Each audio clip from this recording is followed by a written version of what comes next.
नमस्कार मधुस्मिता रोसई आपण स्वागत। आज मु आपण सहित शेयर करने चाहूँगी माछ खटा विथ बड़ी तड़का इन बेंगली स्टाइल। से भिडटी को शेष पर्यंत देखंतु और बनाई खातु। प्रथमे कढ़ारे अल्प तेल दे किछि आलू को एमिति बड़ बड़ पतला पतला काटी लुण हलदी दे भाजी आनिबा। तापरे सेथिरे बिलाती और कंचा लंका पकाई आउ थरे भाजिबा।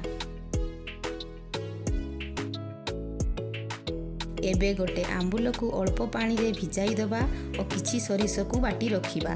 तापरे भजा होइथिबा आलू बिलाती रे पियाज बटा को देई भलो भाबरे भाजिबा। पियाज भलो भाबरे भजा होई गले बटा होइथिबा सोरिष रे अल्प पानी देई गलाई आस्ते आस्ते सेई पानीटी को तरकारी रे दबा एवं सोरिषर खदड़ा अंशटी को फपाड़ी दबा।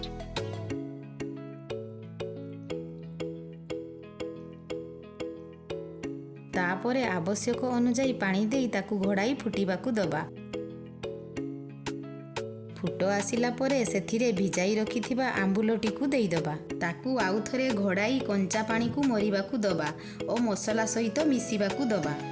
एबे भजा माछ को सही तरकारी रे पकाई ओल्हाई दबा। एबे चलंतु आमर बड़ी तड़का पाई प्रस्तुति नबा।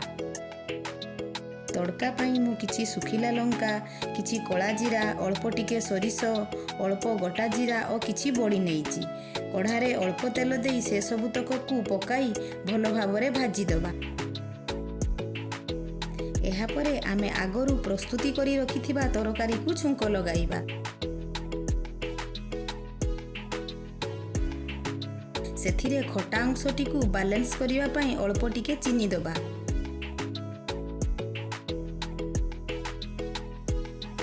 सेथिरे फुट आसिला परे ताकू ओल्हाई रेडी कर देबा आमर आजिर स्पेशल डिश माछ खटा विथ बड़ी तड़का इन बेंगली स्टाइल।